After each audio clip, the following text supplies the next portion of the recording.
Nais ni Senator Amy Marcos na malaman kung sino ang nagbayad para sa charter change ad na EDSA Puera.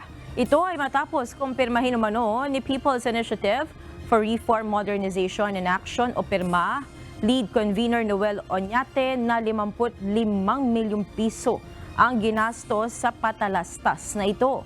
Ayon kay Senator Marcos, sinasabi ni Oñate na galing umano sa kanyang sariling bulsa ang kalahati ng naturang halaga habang ang kabuuan ay mula naman sa mga donasyon. Gayman, hindi pa nito na isusumite sa Senado ang listahan ng mga sinasabing donor. Hindi ko kilala si Mr. Oñate. Palagay ko, nakita ko na rin yan kung saan-saan. Subalit, hindi ko rin alam kung saan nanggagaling ang pera niya, kung ano negosyo niya, at bakit siya may kakayahan mamigay lamang ng basta ng napakalaking halaga.